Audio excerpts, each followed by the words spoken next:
And people have fear of confrontations. This is very true. Many people do. I think at a base level, just about everybody does. Your reaction to it, I feel like, is sort of this like fight or flight.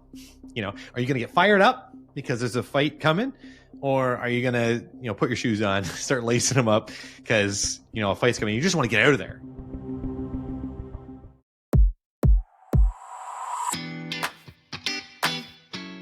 Is taking all you can get in a negotiation actually good for you or your business? Most people would tell you that yes, you must get everything you can. They may even argue that that is the point of the confrontation, but it's short-sighted. Pushing to get everything in a negotiation will leave your opposition in a rough place, souring the goodwill you may have created with them. What's more, even the intention of trying to get it all can counterintuitively set you back. In episode 2 of season 3 in our Negotiation Elevation series, we cover what actual negotiation success ought to look like.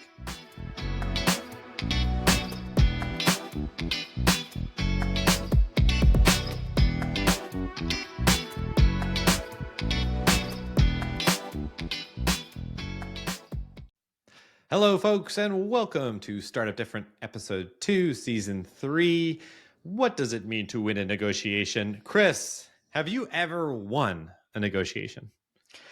Maybe, definitely, probably, but I've definitely, I definitely remember losing a lot of negotiations, being on the wrong end of negotiations. Why'd you feel like you lost?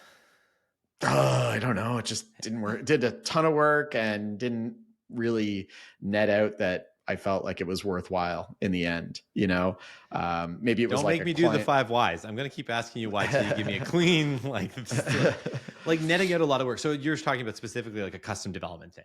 Yeah, custom development thing. Client says, hey, build this feature. And like everybody in our industry is going to be banging down your door to get this amazing feature.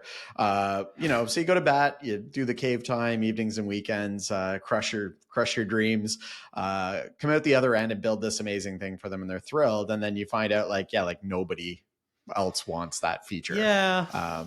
That's, you kind of feel like, you kind of feel a bit duped. That's happened to me too, even if it didn't involve custom development. I remember we were trying to do these small organizations in a state. So these EMA agencies in a state in the US. And one of the first customer that we got in that state was like, oh man, if you make this and do this thing and make it, you kind of tweak it. It was more like a configuration piece rather than like a custom dev piece. And they're like, oh, everyone's going to buy it. It's going to be crazy. You're going to be so rich. You're like, and by the way, give me a really good deal. Because I'm going to introduce you to this whole market. And so, being younger at the time, I was like, wow, I'm going to be rich. So let's do it. And we do it. And it was just that one agency that bought it, Yeah. So that's interesting. I think winning a negotiation means really different things to different people. And I think about it in our experiences, I'm kind of talking more about the actual like mechanics, like the back and forth of the negotiation, and how that goes will determine a lot about how the engagement is going to work out with that customer over the short, medium, and longer term. Oh, really? So it's like a litmus test on how the relationship after the negotiation, like if the negotiation goes well, then that customer is going to be a good customer? I would say more often than not, because, sometimes it displays the culture of the place that you're selling to. Or, I'm really focusing on external negotiations today for what it's worth, but we could actually tie this around to internal in just a moment. But I'll just say that, like sometimes you get a sense of, sometimes even if it's their lawyer, you get a sense of like what they're like and kind of their intensity. Like I had one lawyer, ages ago who would talk about, well, I don't know if I want to go to war with you over this and and I'm like, go to war? This is like a $5,000 deal. Like if you threaten to go to war, I might just leave because but then in other cases you have like people are like, oh, I know this is a quick one. We're really forthcoming. Let's work really quickly. We got a few things here we want to sort out. What do you need? Oh, you need this. Okay, let's work together. And it's just very different, right? And it does, I believe, highlight the internal culture and the way that the project is going to, whoops, I punched my microphone. I was so excited there. The way the project's going to go over the longer term. So I think it's a litmus test. I like that. Okay. And I'll tell you that on a few occasions, aside from that particular lawyer in that case, and by the way, I'm not a lawyer. just to be totally clear for the folks at home. So it was always really weird when their lawyer was there. Most of the time, it could negotiate with the other party, and then there'd be like kind of, red lines, like edited agreements that go back and forth. But occasionally, when you got the lawyer, you knew that this is going to be a tougher one just right away. So, but just on the legal thing, did you have a point where you're like, I'm comfortable negotiating these types of things, but then there's a certain point where you're like, okay, now we need to get our lawyer involved to actually review this as well? At a base level, you need to really understand your legal agreement. You need to be participating with your lawyer. By the way, it keeps your costs down with your lawyers too, because if they just pull something off the shelf and then have to rework it a ton, it's going to be difficult and expensive. Whereas if you're just engaged with them from day one, I think it works a lot better. They might pull something off the shelf, but it might be more accurate to what you actually do if they really get your business. And fortunately, we do have a really good counsel for that, or we did. But I do think there was a point, once it got serious enough, or once perhaps the threats got serious enough, I was like, okay, do we really want to do this? And is this foreshadowing what it's going to be like? And I was more concerned when the negotiating party, because usually on the other side there's a few people. You've got your purchasing person. By the way, we're talking enterprise sales today. So purchasing person, you've got your project manager, the person who's going to like do the work to some extent, or at least be engaged with those people, might be your champion as well, like your main stakeholder, and then sometimes the legal counsel. If the people that were more on the project side in particular were hard to work with at this stage, it was a huge red flag for me. And I think about a lot of those engagements where we worked with a customer, it was a bad negotiation, they pushed us really hard, they kind of took more than their fair share, they took their half from the middle, as you like to say. It made us a little pissed off. It started the engagement with a really bad taste in our mouth, and in some cases was definitely a sign of things to come. And I really had some circumstances where I was like, man, we should have just walked from this. Yeah, I know you can think of probably a couple of these deals too. Yeah, I think you and I are both thinking of a particular client. And I think one of the challenges with that particular client was who shall remain nameless. But the agreement was outlined, and there was a lot of real like qualitative stuff, like the user interface will be efficient, and it was like, okay, who of course, but like a user interface, like you have to collect data and things like that. And we would have times where, we just couldn't figure out a way to make like fewer clicks involved in it or fewer keystrokes involved in it, despite, everything that we'd done. But the client was insisting that it wasn't intuitive or it wasn't efficient. And those were really tough. So I guess like one of my things is like specificity, especially when you're specifying, like we're kind of getting into like, specifying features for software and stuff like that. Well, but I think in a negotiation, that's one of those like red flags that I would be worried about when you're talking to a potential client. Yeah. Well, frankly, negotiations get weird for a lot of reasons. So and this is really what we want to get at today, is how to win a negotiation and what does winning mean. So, but they get weird for a lot of reasons. So sometimes they're too long. Sometimes they go on for a really long time, and either side or both is pissed off at how long it's taking. They're highly confrontational or terse. Sometimes they're like very formal, and you're kind of like, look, we take what we do seriously, but that doesn't mean we have to be like so standoffish. Like we are not. And just for what it's worth, there's probably other vendors out there who were trying to hose them, or maybe they got hosed before. Sorry, I love this Canadian term. It's just so effective for my fellow Canucks listening to this. That, you know what I'm saying. For our American friends, it's kind of like just being had. But in any event, like for us, when we negotiate, we really asked for something without providing a creative option for the customer to gain as well, because we knew it was important for them to gain. It wasn't just that we got what we wanted, it was that we maintained the relationship with the customer. It was a big key to our success, for sure, in negotiation. So in your case, you're talking about like that specificity, if it wasn't actually there, that's another way the negotiation can get weird, because you need to really detail. And I would mention too, there's a flip side to that I'd say, if you get too specific in the negotiation, it takes too long or it gets too expensive. So there's this weird, like, let's just wrap this up and move on. But that can really have significant consequences during implementation. So that's a tough one to bridge. I'm not sure how how are we going to do that really? Like, I actually want to dwell on that just for a second. How would we have actually made that contract better? Where like, instead of writing, it has to be intuitive.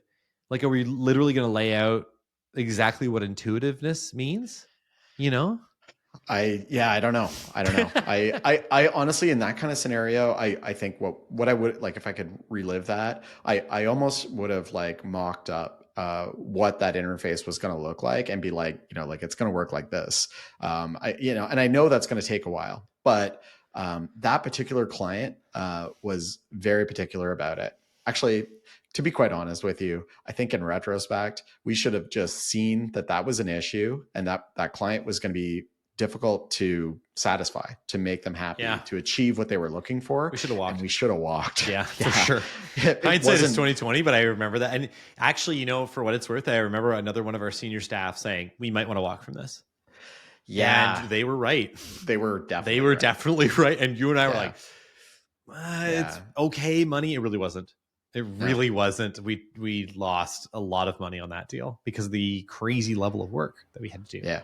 Yeah. But, so I think that's like that BATNA and like walking from a deal is incredibly difficult, especially when you're a startup and you're trying to get your business off the ground. You just want the money to keep it going. Yeah. Keep the lights on. Yeah. Right. And we're back to the 5 whys from the first episode. We should come up with the 6 whys. But that's a really interesting one though, because I feel like in a way, like how do you win in a negotiation? But that's a situation where like, I don't think anybody really won that negotiation because we were unhappy. They were unhappy. It was just like a lose-lose.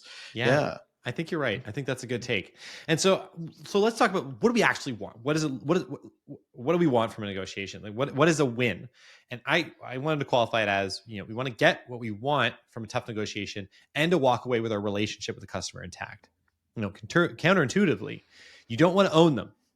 Okay. Leaving them with nothing pisses them off in the immediate term, but it also poisons the well. And as a salesperson and always thinking about longer term, your ability to sell into your existing customer base is outrageously important. The cost of getting a new customer versus maintaining and selling into your existing ones is like materially lower, like orders of magnitude lower.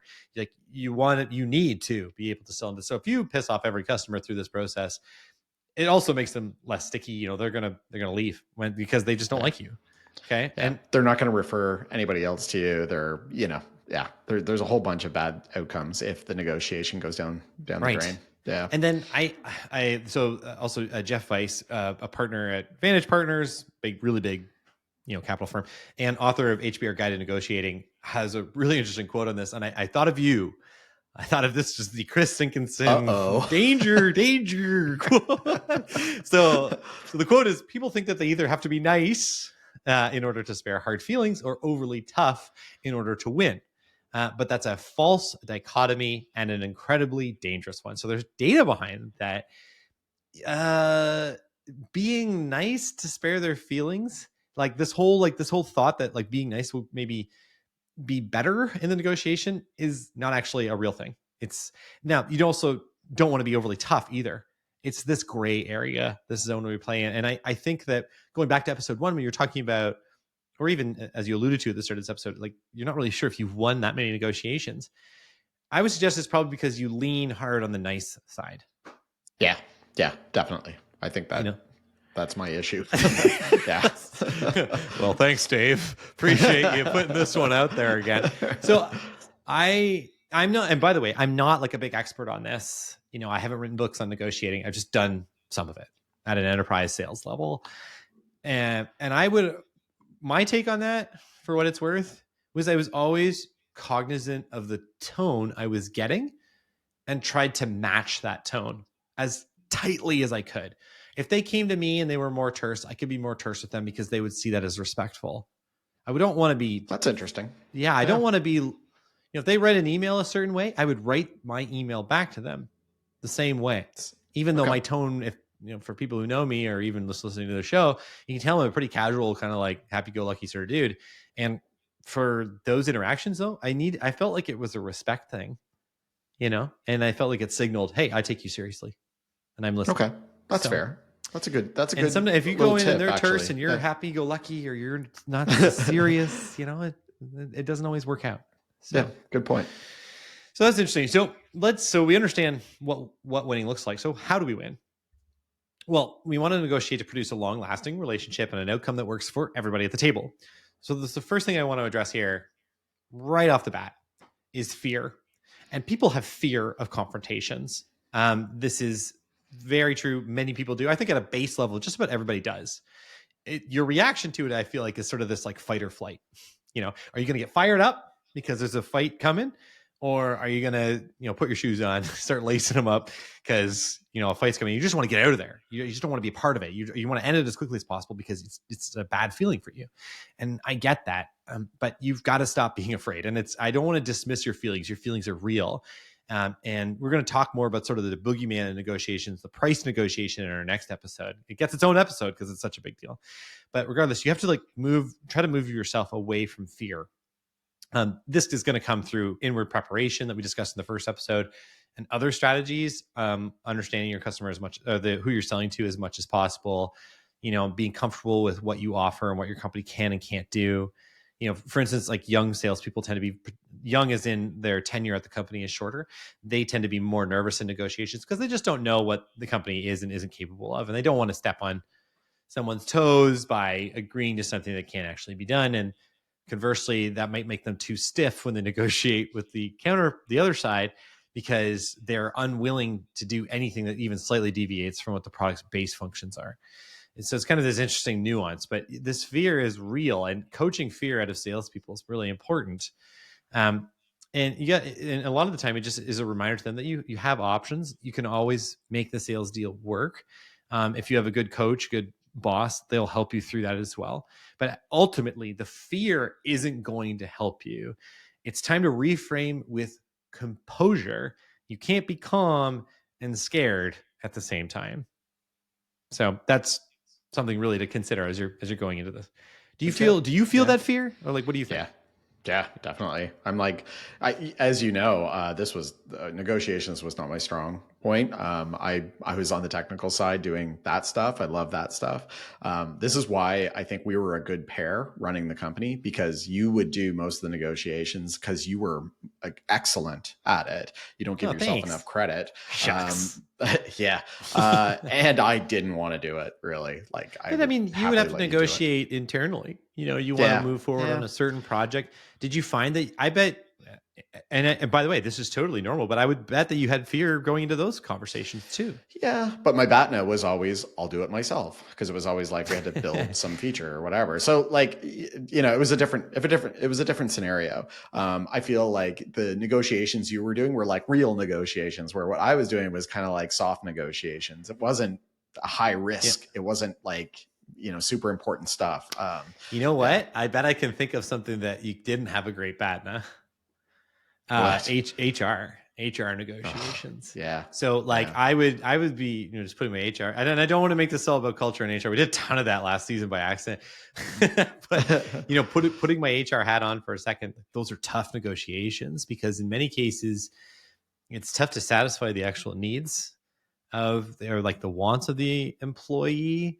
And your BATNA is pretty limited. So your best alternative to a negotiated agreement, you can't really walk out of that room without it being solved, or at least the dialogue sort of ongoing, like a promise to keep it going, which is just going to make you more fearful and anxious as you think more about that pending confrontation again. So I do think that fear is real. And I do think, though, that inward preparation and that spirit of empathy and collaboration can help all parties, because I would suggest too, it's almost like you're negotiating with a bear. It's just as afraid of you as you are of it. That's not true, is it? Some bears are. I'm not sure. What is it like? Black get back, brown get down. I'm pretty sure for bears. Oh. Yeah. I don't think we should be giving out bear advice on this particular podcast. Bear survival advice is not going to be something that Startup Different is Survivor a reliable Man. Source on. Startup Different edition. You ever watch that show, Survivor Man? No. It's a good one. It was really weird. Just this dude just lived in the forest for or desert or whatever for like 2 weeks. It's actually amazing that he survived over and over. So what can Survivor Man teach you about negotiations? Is that where we're going with this? Well, not much, because he's not actually negotiating with bears. Sorry, I just find that very silly. But anyway, so the going back to this, it's just there's a lot of fear, and I think controlling your own fear and then helping them manage their own is also very helpful. And inside of then once you've gotten to that point, then you get to your ZOPA. So your zone of potential agreement, back to William Murray and getting to yes. So there's a kind of like I think of it as like a sliding scale of the things that you want to get, and you want to make sure you're pretty healthily within that scale. So that's pretty easy enough. So you know what you want. Consider their ZOPA as well. How are you going to get them to align? How that zone of potential agreement is that, sorry, there's one ZOPA and it's between the two parties. I almost messed that up. I've got thinking Batman's there for a second. But make sure that you're comfortably in the middle of that. You don't want to be too far to your side and too far to theirs, obviously. That's challenging, but you can make this work for them. So I used to do this move where I'd have some effectively like red herrings in our contracts. Like I knew things that they wanted that I didn't care about. Good example is governing law. So if you ever get, here's a fun fact. So if you ever get sued, it's got to be in a certain court, right? In a certain jurisdiction. And the contract will stipulate where. So governing law for us, we always started out with Ontario, Canada, because that's where the company was located. And obviously if you're like in Florida or basically anywhere outside of Ontario, you don't like that, because if you're a lawyer, that just seems like, well, we wouldn't be on home turf, I guess. And so I knew they were going to always go for that. And so I would, they'd say, well, we really need to have the governing law. It's absolutely outrageous, and so you would just say, okay, no problem. Or well, probably more like, okay, I guess, but maybe you could move a little bit on this thing, maybe we can get this up to a little bit bigger value of contract, or we can put your logo on the website. 3-year commitment or 3-year commitment, something like that. Yeah, you make that work, right? Mm-hmm. And then everybody's happy. They get what they want. You get what you want. Everybody feels respected. So I think that's really key. This one, there's two. These next two are really big for me. But small talk, big results. So get to know the other side. Okay, whether internal or external. We kind of alluded to this, but the rapport is the key. Here's something I want you to mentally prepare. Save in your head, long-term memory. No one buys from someone they hate. Okay, even if it's an internal sale, external, whatever. You go to buy a car and the person's terrible to work with, or they're not helpful, you're out of there. You go to Home Depot, the person makes you feel stupid, like that happens to me on a reasonably regular basis, although there's a couple of good ones at Home Depot. But I like Home Depot, by the way. All good. Please don't sue us. But I think with that in mind, it's all about like good questions, empathizing, getting them. You need to understand them. And those little conversations, though, how's the weather, how's the day, how's your kids, how's your family, where you live, those things actually matter. And don't overlook the value of those little interactions. Because the next time you see them, because there's going to be multiple calls, next time you see them again, you can ask them for an update on something they told you in the first call. That goes so far for them. Yeah, it goes so far when somebody cares about you, So, and then this is another Chris Sigurdsson category. Concessions for nothing, don't buy rapport. What does that mean? If you give in on something without getting something else, it doesn't endear you. The data shows you're not better off. If anything, you're worse off. You look cheap. You look like you can be bullied. You actually lose respect. Yeah. And Chris, I know you have a tendency to want to do this, and I think it goes back to your niceness. Does that make sense? Yeah, definitely, like give away the farm kind of thing. Definitely want to please the client, want to go, above and beyond to the point where they actually just are just taking. And you're right. It doesn't really work out that well in the long run. Well, sometimes, you know what it does do? It does, because of the extent to which you're willing to go, it did impress the customers in some occasions. But what it carried was real costs of your time and effort. It was really tough. And it really set a high bar as well. So look, I definitely think you have to go above and beyond for your customers and treat them really well and that sort of stuff. Yeah. But there is particularly early in the early days. Yeah. But there is like a point where you've gone too far. And then you're starting to actually lose their respect, and they start pushing you around. And definitely I've been in that space way too much. Yeah. And I have a good family example for this. So I think about my daughter. She's 2 years old, and she has this giraffe. She loves this giraffe, but it's an upstairs toy. Draft stays upstairs. And, it's like the size of her hand. It's not big at all. It's tiny. And she went one morning, she said to me, hey, in her little voice, I want to take Draft downstairs. And I said, okay, well, normally this is an upstairs toy, but hey, today let's go for it. Why not? I feel I'm a benevolent king.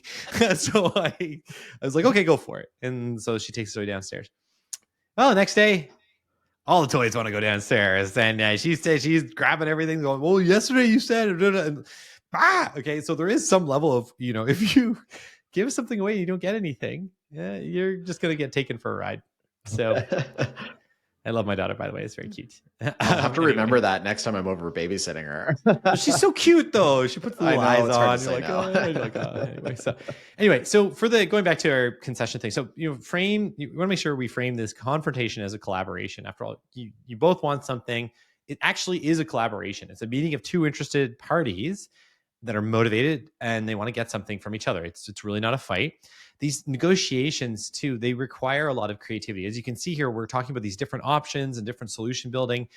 Understanding your product is really important too. So if you go to them and they have a really specific need and the product can maybe address it, if you give them a few different ways to address it too, you're going to stand yourself out from the competitors, because you'd be like, well, we can handle it this way or that way. And the conversation goes from, well, are we going to buy one of these other options, or we're going to buy this one platform that has multiple ways of solving our problem in an efficient and delicate manner. And that's really, really compelling for customers in those negotiations. So the more you can, and I shout out to Matt Kerneman, because he's one of the best at these like solution building exercises on sales calls. He just knows the product so well, can come to the table and can really provide them with not only a good solution, but it makes them feel super heard and special on the call. And his success has really shown up there. So that's a really important thing too. So how can you meet their needs doing these like technical, legal, or financial sort of gymnastics? And then of course, these good negotiations, they really set you up for a good project and follow through. You've earned their respect, and that's a two-way street. Everybody respects everybody, and that's through how the negotiation went. You showed you care. And then remember that if they come through the negotiation, or you come through the negotiation and you feel as if you've had some sort of perceived injustice, and this is actually one of the most powerful like motivators for human beings, is when there's a perceived injustice. If that's there, you're probably not going to work well together. It's a strong motivator to just frustration. And so I think, again, we don't want to take them for a bath. We want to come together, we can all work together and get a good negotiation outcome that works for all parties. What do you think, Chris? Yeah, this is not my forte. I'm learning a ton today. So yeah, no, it's excellent. Yeah. So let's summarize really quick. So winning is getting what you need while maintaining the relationship. That's what winning is. So make sure you save that one. You win by keeping some principles in mind. So there's no place for fear. Consider the ZOPA. Small talk has big results. Concessions for nothing. Don't buy rapport. It's a creative exercise, your solution building. And I'll reframe how you think about negotiations. It is not a fight. It's a dance. Oh, I like it. Is it the salsa? Cool. Episode 2, season 3, Startup Different. Thanks so much, folks, for joining us. If you liked what you heard, please rate the pod. Find us on all the social media things, and we will see you next week for the next installation in our Negotiation Elevation series. And we look forward to seeing you then.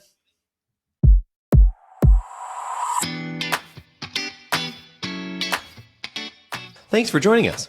If you like what you heard, subscribe to and rate Startup Different in your favorite podcast app. If you want to see our radio faces, check us out on YouTube at Startup Different and look us up on social. We're probably there if you are. And lastly, do you want to feature your startup on the show? Reach out via our website, startupdifferent.com. See you next time.